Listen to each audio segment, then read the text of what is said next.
modules. So chapter 5, where we're headed, is all about polynomial and rational functions.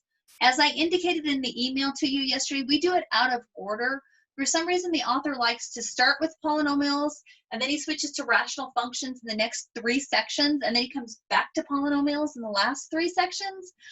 So it's all confusing to me. So we're going to do it out of order, in the order it should be done. So when you look in MyLab Math, you'll see it in the order we are doing it in. So you'll see 5-1, 5-1, then you'll see 5-5, 5-6. That's the order we're doing it in. So it's not an error. That's just the way we're doing it.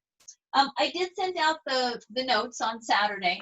Hopefully you printed them out or at least have them handy so you can look at them. A lot of this is vocabulary. So there's a lot of new vocabulary. You may not be used to it. You may not have heard it before. But chapter 5 is all about polynomials, and we'll start there. So the first example just tries to give you an example of the real world of why we need polynomials. So it talks about Hurricane Katrina that struck the Gulf Coast in 2005, killing 1,289 people and causing an estimated $200 billion in damage. The data represents the number of major hurricane strikes in the U.S. each decade from 1921. And then what you see on the handout is you see the data itself is the number of hurricane strikes, and then you see a graph. And the graph looks something like this. And again, I'm not drawing it. You've got it in front of you. So it looks something like this. And what we see is this kind of picture. That's the graph of a polynomial. So the key is that a polynomial graph is something that is smooth. And that means it has no sharp corners. It has no breaks. It's continuous. So you could walk along its length. Now, we've already graphed 2 different types of polynomial functions. So it says further down, what exactly are polynomial functions? Let's consider the following. So we've graphed linear functions. And if you think about the graph of a line, it doesn't matter what kind of line you draw as long as it's a function, right? That fits this idea of smooth and continuous. So all lines that are functions are polynomial functions. So that would be something like f of x equals mx plus b. We've done that. Not a lot of them, but we've done them. You also know about quadratic functions. We spent 2 sections in chapter 4 talking about quadratic functions and their graphs for those parabolas that you just got through graphing. So again, notice it's smooth and continuous. So that would be of the form ax squared plus bx plus c. So in the last chapter, we handled 2 different polynomial functions. This time we're going to step it up. We're going to go above quadratic. So we're going to see exponents that are bigger than 2 all of a sudden. So what we then tend to do next, after we've kind of introduced the idea of what a polynomial looks like, is to give you the technical definition of a polynomial. And I'll be honest, this is as math-ish as I like to get in this class. I don't like to write a lot of heavy math theory for you guys, because in general, you'll get that much later. But this is the one place where I need it. So polynomial function starts off looking like a sub n x to the n plus a to the n minus 1 x to the n minus 1 plus dot, dot, dot, all the way down to a sub 1 x plus a naught. So it's ugly looking. The key here more than anything else is to recognize a couple of things. The a's out in front are going to be our coefficients. And they're a series of real numbers. They can be positives, they can be negatives, they can be fractions, they can be decimals. In general, for us, they'll be integer values. And those exponents can't be negatives. So our exponents also have to be whole numbers sitting up there. So the coefficients are the a's. And again, it's vocabulary. That's the a sub n minus 1, a sub n minus 2. Those are the coefficients. Where a sub n is called the leading coefficient. Simply means it's the coefficient on the front term. And for us, when we graphed to parabolas, that a had a lot of meaning. It told us whether it would open up or down. It also told us whether it was narrow or wide. So that leading coefficient has some weight to it. It tells us some stuff. The degree is the highest exponent you see.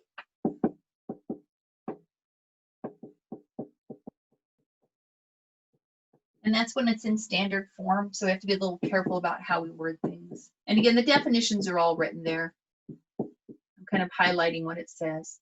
So for our linear function, it's a degree 1 because the only exponent we see, right? You just wrote this down, but let's write it again. Mx plus b. The only exponent is on that x, and it's a 1. So this is a degree of 1, or a first degree equation. For our quadratic equation, that ax squared plus bx plus c, the highest exponent we see is a 2, so it's a degree of 2, which makes it a second degree equation. So in this section, we'll start seeing third and fourth degree equations. That degree is going to come back and tell us something pretty important, both today and moving forward. These guys are written in standard form. So standard form is that descending order kind of look to it.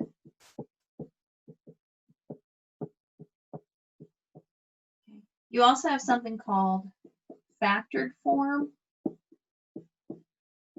And that's when you see something written with a bunch of factors. So the example that's on the handout is 2x squared times x minus 1 times x plus 3 to the 4th. And in front of that it says f of x. So factored forms where you see a bunch of parentheses because it's been broken down into its parts. So non-factored or standard form is something like, the example is 3x to the 4th minus 2x cubed plus x squared minus 5. And so it's important to understand that when it's in standard form, in descending order, you can see the degree right off the bat. So the one that's on the handout has a degree 4. But when it's in factored form, you can't see the degree without a little bit of work because you don't have that descending order working for you.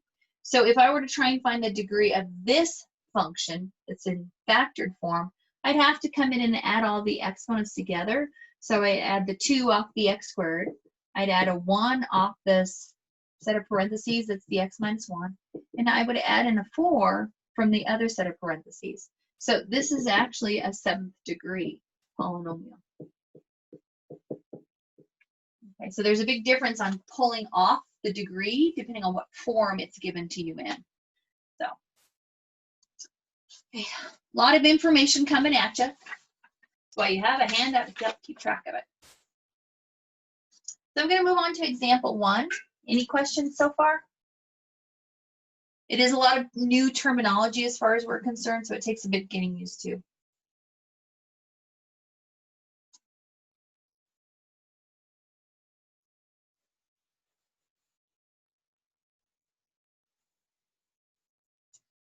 So example 1 asks us, it gives us 4 different expressions. And first of all, it asks us whether or not they're polynomials. And if it is, identify the leading term and the constant term. So the leading term and the constant term and the degrees. The first one is f of x is equal to 2x cubed minus 7/3 x minus 1. And they want to know whether or not it's a polynomial. So in order to be a polynomial, the exponents have to be positive whole numbers, which these are. We've got a whole number of 3 and a whole number of 1. And the coefficients have to be real, which they are always going to be for us. 2, 7/3, 1, they're all real. So this is a polynomial. So that is a yes. So what's the degree of that polynomial? So what's the largest exponent you see?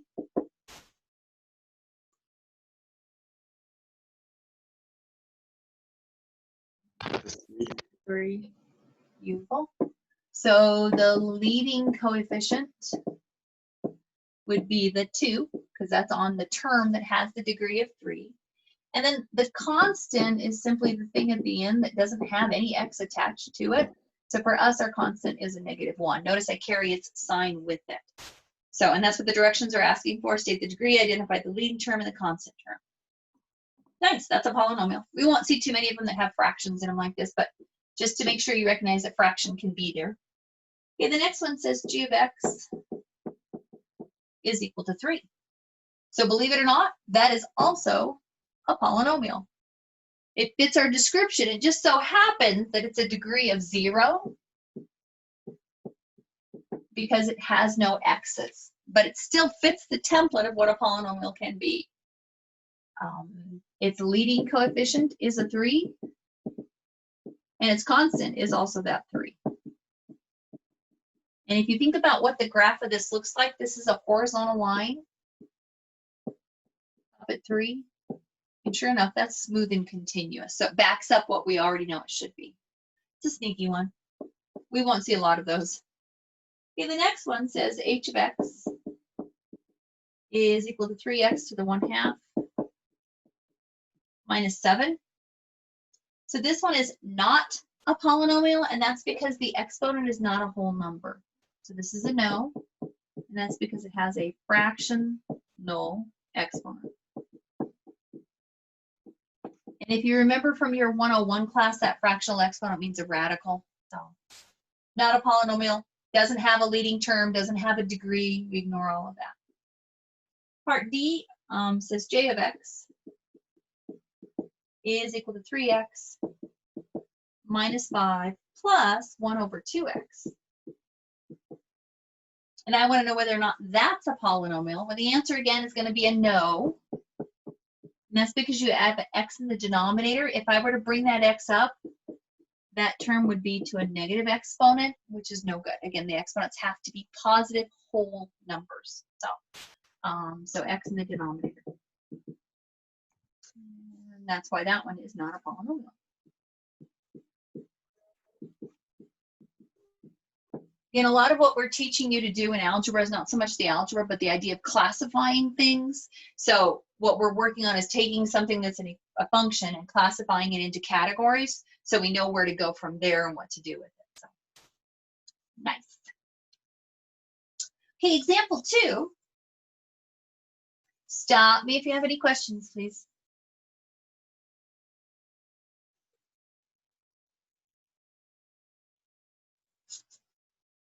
So example 2, determine the degree of the polynomial function. State whether it's written in standard or factored form.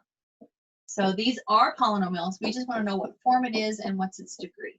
So first one, part A, has p of x equals 5x plus 7x cubed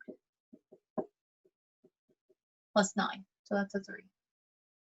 Okay, so we want to know what the degree is and then whether it's in standard or factored form. So this one is not in descending order, but we look for the highest exponent and we see the highest exponent is that 3, so it's a degree 3. We're going to call it standard form only because we don't see the sets of parentheses. So I'm going to say standard form, but not in descending order. And descending order again refers to the exponents. It means the exponents are counting down. So it's in standard form because we don't see the sets of parentheses and the factors as we call them, but it's definitely not in descending order like we would prefer it to be in. Part B in that one says q of x is equal to 3 times x minus 1 times x squared plus 1. X squared plus 1.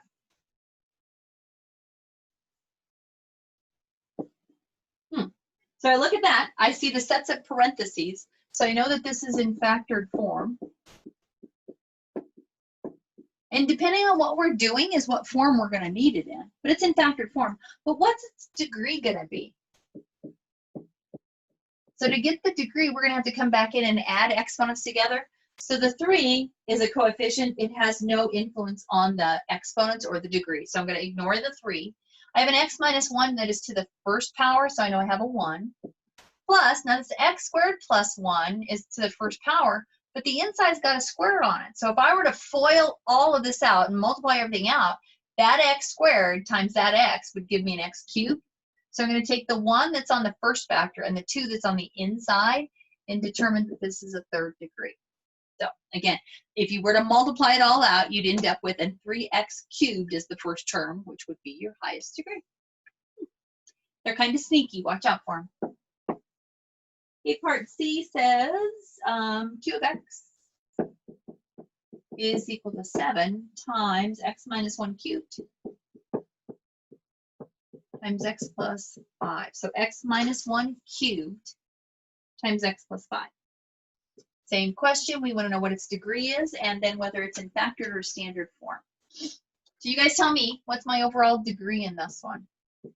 So if you add all possible exponents together, what are you going to end up with? An x to the 4? Yep, good job. And again, that's taking this 3 and this 1 because there are no inside exponents and adding them together.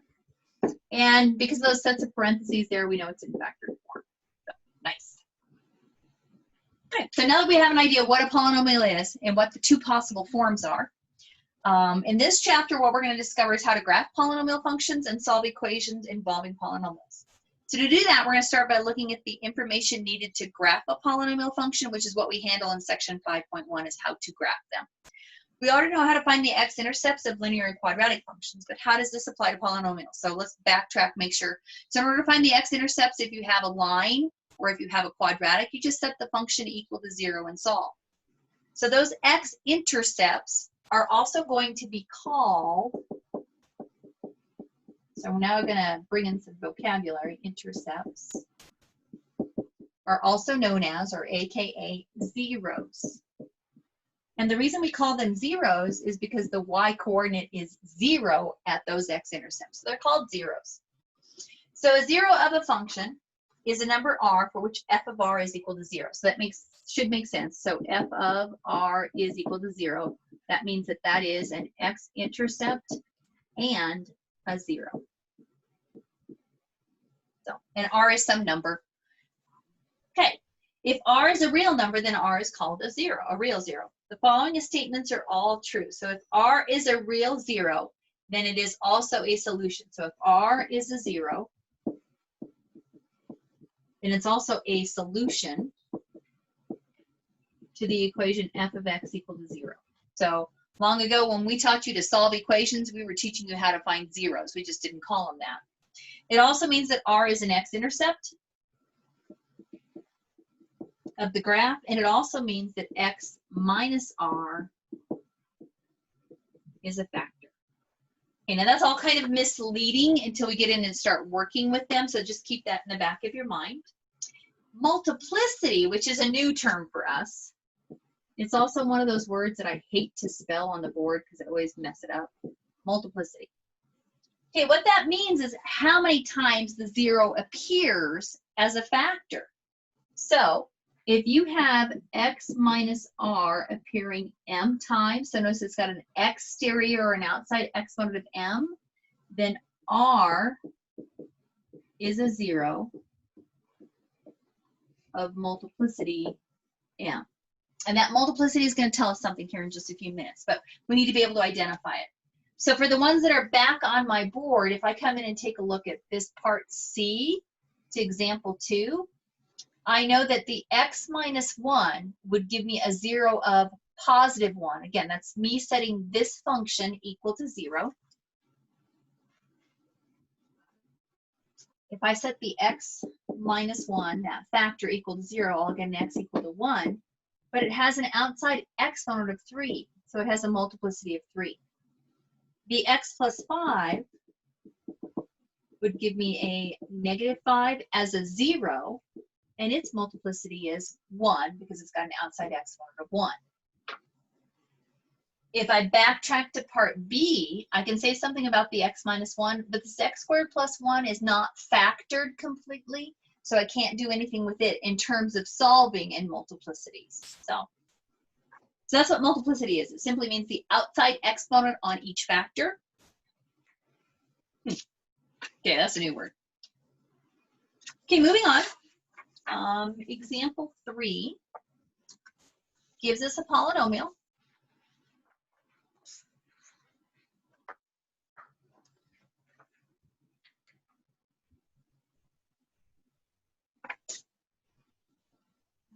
So we have f of x is equal to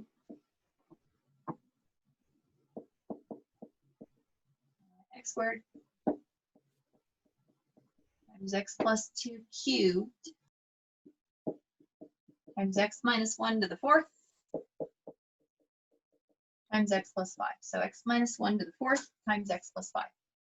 Okay, what the question is asking us to do is to find each of the zeros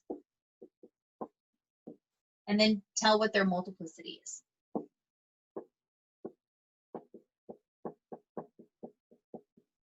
That's sloppy. There it is, multiplicity. Okay, I'm actually going to start this on the hind end, the back side of this thing, because it's just easier to work forward than it is to work backwards with this one. So what we're going to do is we're going to come in and take a look at that x plus 5. If I set x plus 5 equal to 0 and then solve it, I'm going to get an x-intercept of negative 5. It's also a solution to setting that equation equal to 0, and it's the x-intercept. So, okay, its multiplicity is 1 because of its outside exponent. There isn't one, so we assume a 1. Okay, let's move to the next factor. So I have an x minus 1. If I set that equal to 0 and solve it, I'll get a positive 1.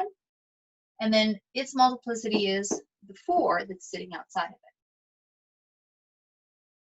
So our next 0 is going to come from that next factor, which is x plus 2. If you set that equal to 0, you'll get a negative 2 as your x-intercept. Its multiplicity is 3. Again, that's that outside exponent. Okay, then finally I have this x squared written out in front. Again, if that were just a number, a coefficient of 3 or 2, it wouldn't matter. But it's an x sitting out there this time, and that is important for us. So when I set x squared equal to 0, I'm going to get x equal to 0. So the 0 from an x squared is, yes, indeed, just 0. So it's like I'm double talking up here. What is its multiplicity? 2, and that comes from its exponent. Okay, so any question about those? This is also kind of why when we were graphing the parabolas and graphing the circles, every time we pulled something out of a set of parentheses, we always switched its sign to graph it. So you'll see that's going on here also. So that's nice. Same thing as before. Okay, comments, questions so far? We're doing good. Okay, example 4 is kind of going to go the other way this time. So I want to form a polynomial whose real zeros and degree are given. So for part A, it tells me, well, this time I'm going to give you information. The zeros are negative 2, 1, and 3, and it's a degree 3. So I need to form the polynomial. So we'll call it something. I'm going to call it f of x. So that negative 2 is going to come from a factor of x plus 2. The 1 is going to come from a factor of x minus 1. The 3 will come from a factor of x minus 3. If I were to multiply this all out, I would have an x times an x times an x, which would give me an x cubed. So the degree of 3 fits. Okay, I don't know anything about a coefficient out in front, so I like to put a dummy variable out there. We're just going to call it an a. If they gave me more information, I could actually come in and find what A is. And again, A tells me whether things are opening up or down or being stretched and so forth. The book doesn't do that quite yet, but I want you to get in the habit of doing it. So not on the homework though. I have a feeling that they're probably not going to want it yet. Example B tells me this time that one of the zeros is 2 and it has a multiplicity of 3. Another 0 is 5. It has a multiplicity of 1. And this time we're looking for a degree of 4. So we're going to build our polynomial. We're going to put an a out in front again. That a is just telling me how narrow or wide this thing is. Let's pick up that negative 2. That's going to come from the factor of x plus 2. But they told me the multiplicity is 3, so I'm going to give it an outside exponent of 3. The next thing they told me information about was a 0 of 5. Again, that is an x-intercept. It would come from x minus 5 as a factor. Its multiplicity is 1, so there's a 1 sitting there. You don't have to write it, but just so we know it's there. Okay. Comments or questions? If we were to FOIL all of this out and distribute and multiply everything out, we would have an x cubed from here. We'd have an x to the first from here. And the x cubed times the x would give me an x to the fourth. So it fits the degree like we think it should. Okay, the next thing, backtracks, and it actually is going to introduce the idea of what these multiplicities are telling us. So let's just remind you that if I asked you to graph x minus 1 cubed using transformations, that's our friend, the cubic function. It's been shifted to the right 1, so it would look something like this. Okay, now in terms of what we're now talking about, that 0 is at 1, and it has a multiplicity of 3. I also want to take a look at h of x is equal to x plus 5 quantity squared. That's our friend, the parabola. Been shifted to the left 5. And looks something like that. So in terms of our new vocabulary, the 0 would be a negative 5. Its multiplicity would be a 2. Okay, that's stuff we already know. So what good does that do me? Well, it tells me a lot about the behavior of the graph at each of those x-intercepts. So we'll notice up here that if the multiplicity of the 0 is odd, and I'm in that box on the handout, then the graph is going to cross the x-axis at r. So if the multiplicity is odd, we know we're going to cross the x-axis. That's really powerful information because we know what happens with a cubic function. So down here, if the multiplicity is even, make sure I'm writing it where you can see it, even, so again, this is a multiplicity of 2, then the graph is going to touch at the x-axis. Another word you can use instead of touch is bounce. So you can either call that behavior a bounce or a touch. It really does depend on who you're talking to as to which word they use. Dr. Lundberg, who works in our department, for some reason calls it a kiss, which I always think is kind of cute. So, yeah, but the graph is going to touch at that x-intercept. So if you have an even multiplicity, you're going to touch or bounce. If you have an odd multiplicity, you're going to cross. So pretty darn powerful. Okay, the next thing it talks about is turning points. This is where the graph changes direction. So this is where we go from increasing to decreasing or decreasing to increasing. They're maximums and minimums is what we called them in the previous chapter. So if I take a look at the two that are on the board right now, the x minus 1 quantity cube has no turning points because the graph never goes from going up to going down. So it does not have a max or a min. But the graph of the quadratic, that x plus 5 squared, has a minimum, so it has a turning point. So that vertex down there would be the turning point for that graph. So there is a theorem that simply tells us that in order to determine how many it might have, and this is a might, it does not have to have this, just as if you want to talk about how many it might have, you simply take the degree and subtract 1. The degree minus 1.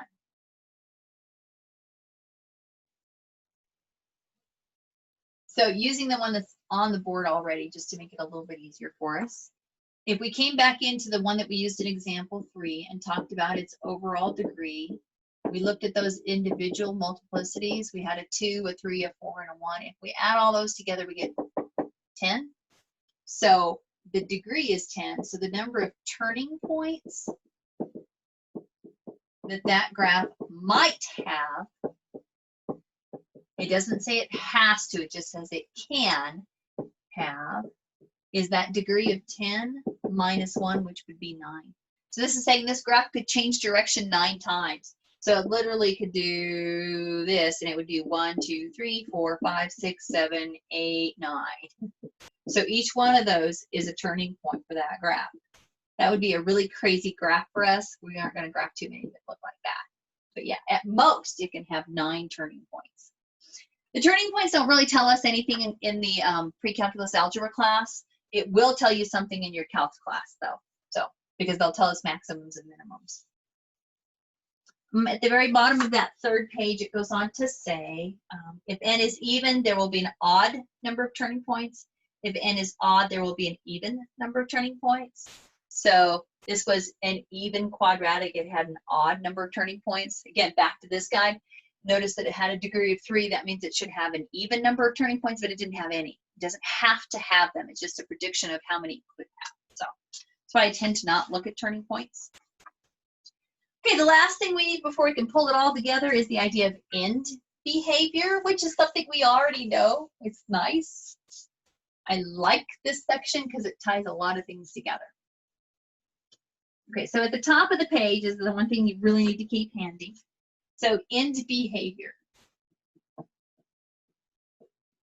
And we will use this term from here on out Okay, what this is doing is it's describing what happens at the end. So this tells us where the graph starts, where graph starts, and where it ends.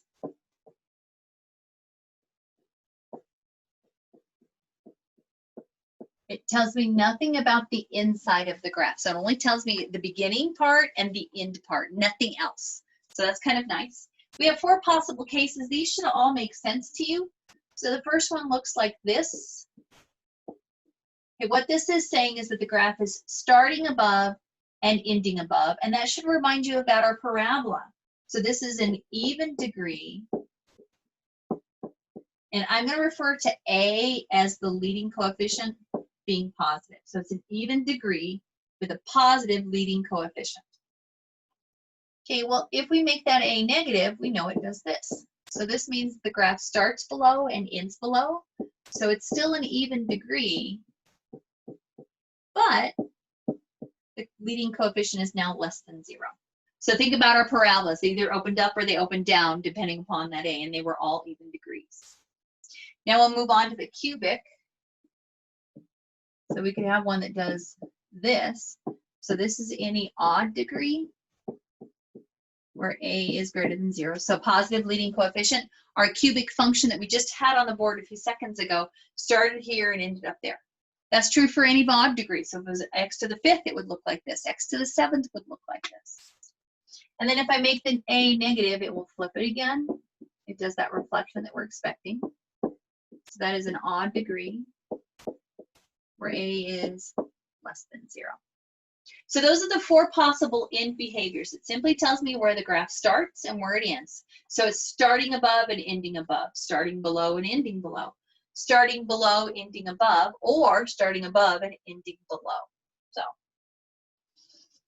okay, so now without the use of a calculator, we can come in and analyze the graph of a function. And within a few minutes, we'll be graphing polynomials without our calculators. So this is important, though. This is something you definitely need to keep track of.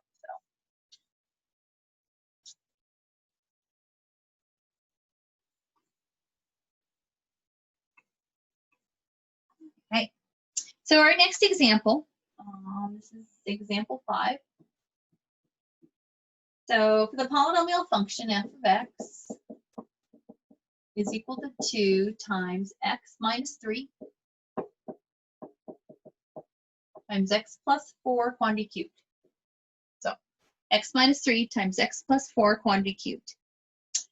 Okay, so what it says in part A, we want to list each real zero and its multiplicity, and then determine whether the graph crosses or touches the x-axis at each x-intercept. Okay, so that's a bunch of stuff. We're going to make a kind of little table. So we're going to list the 0, then we'll list its multiplicity. Okay, the 2 out in front is not a 0 because it does not have an x attached to it. That 2 is simply telling me in terms whether it's narrow or thin and whether it starts and ends. That's all it's telling me. So we'll come back to the 2 in a bit. But in terms of zeros, the first one would be a 3 that comes from the factor of x minus 3. Its multiplicity is 1 because the outside exponent is 1. The next 0 is going to be a negative 4. Its multiplicity is 3. Okay, everybody clear on where those are coming from? We talked about this a few minutes ago. Okay, no news is good news. Okay, we also want to tell whether the graph crosses or touches at each of these x-intercepts. So again, these are the x-intercepts in a few minutes. Because they are both odd, multiplicities,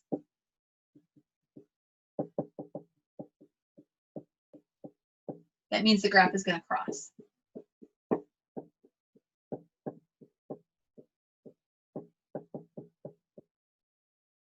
Okay, because they're both odd, we know the graph is going to cross. So when we go to start graphing these in the very next example, you'll see us crossing the x-intercepts. Part B on that one says determine the maximum number of turning points. In order to get the maximum number of turning points, I need the overall degree. So the degree of this function, again, the 2 out in front doesn't do anything for us. We have an x to the first and an x to the third. So if I add the 1 and the 3 on those exponents together, I'm going to get a degree of 4. So then the turning points is going to be that number minus 1. So at most, this will change directions 3 times. Part C says determine the end behavior. That means the power function the graph resembles. So the degree is going to come back into this. So the power function that the graph resembles would be the 2. This is where the 2 finally comes back into play. X to the 4th. So in other words, if you were to multiply this all out, you would get a 2x to the 4th. Okay, this is a positive leading coefficient. So we're going to say A is greater than 0. That's the 2 being positive. And we know we have an x to the 4th. That's the degree of 4. So it's an even degree, right? An even degree, and A is greater than 0. So it's a positive even degree. Go back to your little chart. You're going to see that the graph is going to start above and end above. So that's our end behavior. The graph starts above and ends above. Sorry, got to plug the computer back in. So another way of writing this end behavior, so if we were in the class and I was collecting homework daily, you would give me little sketches like this because this is what I expect. But another way, so the mathematical way of writing the end behavior would be that as x approaches negative infinity, so x with a little arrow, meaning approaches negative infinity. So as I go off in the left direction, y approaches positive infinity. So these little arrows mean approaches. And this is the more mathematical way of writing it. So that tells me what's going on the left side. And then to tell you what's going on the right side, I would say as x approaches positive infinity, y is going up also and approaching infinity. So it's much easier to write that out. However, most of you are headed towards a calc class. Not everybody, but everybody's headed towards a calc class. And when you do ideas of limits, you'll use this notation. So it's a good place to bring it in. Okay, that's all they wanted. They just wanted me to talk about it. So that makes for a really quick problem once we break down everything they're asking for. Okay. Now we're ready to finally start graphing them. So now in the next example, we're going to come in and actually graph.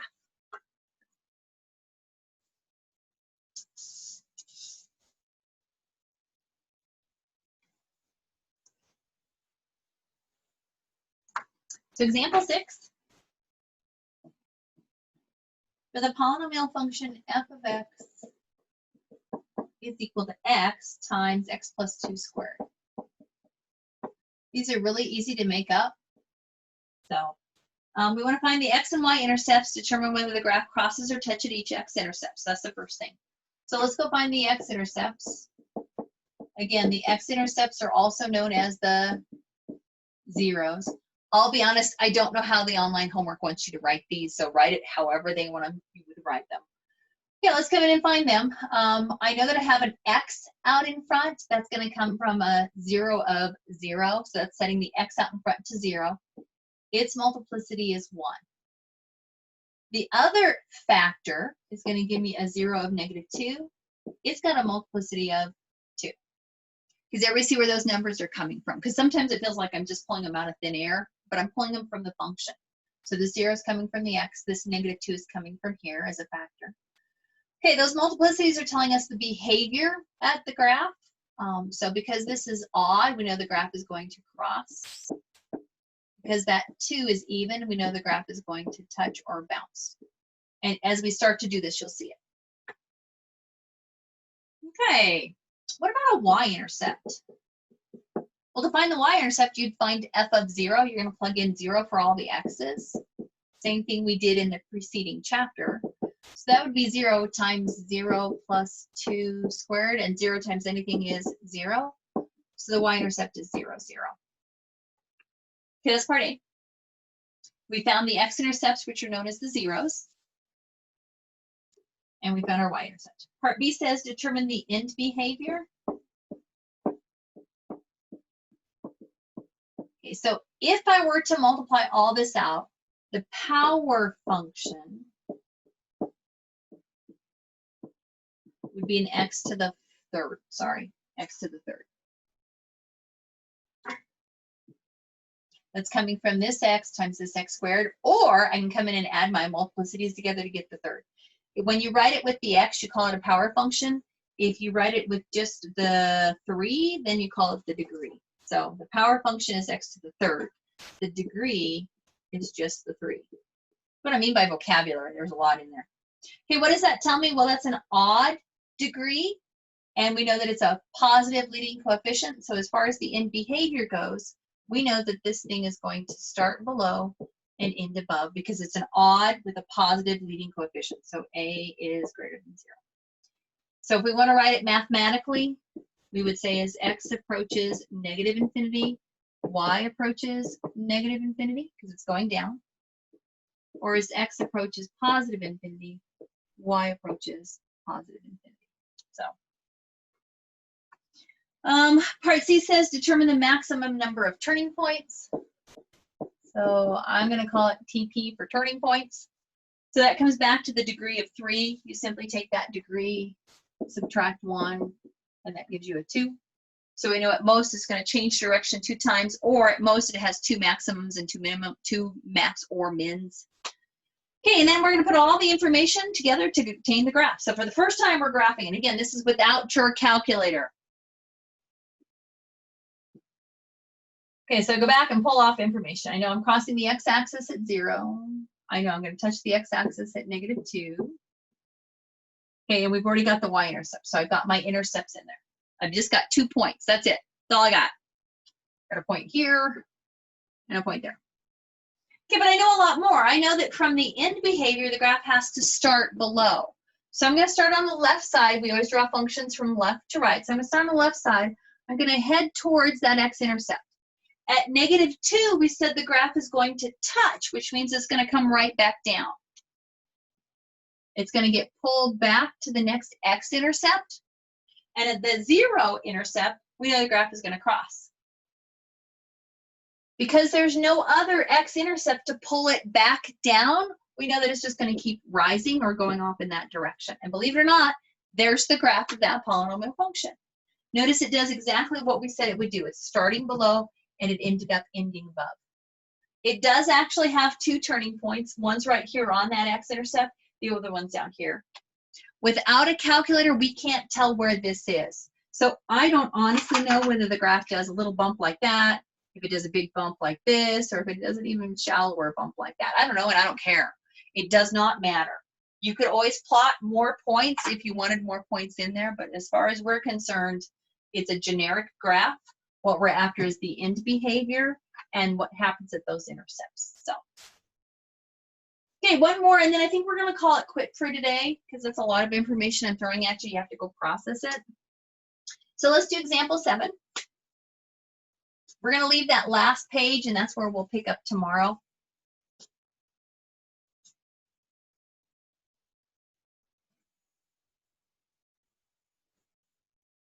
Okay, so this is example 7. Same exact directions. This time our polynomial function is going to be f of x is equal to x minus 3 squared times x plus 2 times x plus 4. Okay, so we need to go find the intercepts and talk about what the graph does at each of those x-intercepts. So part A, our x-intercepts, again, those are the 0s. For the first one, we'll have 3. And again, that was really the point 3, 0. So sorry, it drives me crazy. I have to write it as an intercept. It has a multiplicity of 2. Because its exponent is even, we know the graph is going to touch or bounce, whichever word you like. The next x-intercept is coming from that x plus 2. That would be a -2. Its multiplicity is 1 because its outside exponent is 1. That tells me the graph is going to cross. Our last x-intercept is at -4. It also has the multiplicity of 1. Because it's an odd multiplicity, it's going to cross.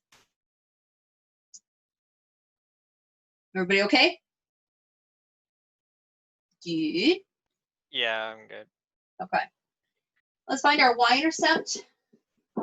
So again, we're going to plug in 0 for all those x's. So if I do that, then those x's are all 0. So I end up with the -3 squared from the first factor times a 2 times the 4. So this is going to be pretty big. So that's 9. 2 times 4 is 8. 9 times 8 is 72. So the y-intercept is 0, 72. And this is what happens when you make them up. You get some really ridiculous y-intercepts, and this is one of them. The end behavior. So again, what I'm going to do is come back and use my work on finding those multiplicities. So this is an x to the 4th polynomial. If I were to expand it and multiply it out, which we will never do, we would end up with an x to the 4th. So its degree is 4. So that tells me the graph is going to start above and end above because it's an even degree and the coefficient out in front is positive. So part C on that one is asking us to determine the number of turning points. So again, TP for turning points. We're going to use the degree of 4, subtract 1, and end up with 3. So at most, it will change direction 3 times. Okay, that's all the background work, and it's not a lot of background work, but that's all we need. Now we can go graph it. So part D is to graph it. Okay, so we're going to cross the x-axis. I've got an x-intercept at 3. Another one over here at -2, another one over here at -4. I'm clear up at 72 on the y-axis. So I'm just going to mark a point up there at 72. If you're actually using the handout, it counts by tens to take you up to 72. So, okay, from left to right, we're going to start on the left side. According to what we know about the end behavior, we know the graph is starting above. So this little picture right here is telling me I'm going to come in like this. Okay, and then I go back to my -4, and I know according to what we said, the graph is going to cross. So I'm going to cross. I'm going to get pulled back to that next x-intercept, which is at -2. And at -2, we again said the graph is going to cross. So I'm going to cross. I have to get up to that y-intercept, so I'm going to go up to the y-intercept and come right back down to the next x-intercept. That is at 3, and we know the graph is going to touch. So it's immediately going to turn right back around and head on up. So it looks something like that. And you'll notice that the end over here ended up exactly where we said it would be when we predicted the end behavior. Again, we don't know if the 72 is the peak. I don't know. We don't. And without some calculus skills behind us, we cannot determine that. So it could be that it comes up and does this and then peaks. I don't know.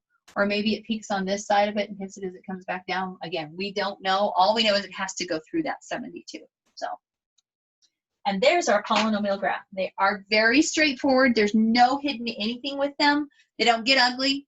That's why we kind of like them. So, and that's your beginning to part of the polynomial section. So, comments or questions? No, I'm good. Okay. Yay! Okay, that's it for Monday. We're not done with this section. We're going to come in and practice a lot more of these tomorrow. And then what we're going to do is start with pictures and try and write the functions. So also pretty straightforward. So have a great Monday. Enjoy it. Enjoy the last week of June, I guess it is. So have a good one. You too. Bye-bye. Bye. Bye.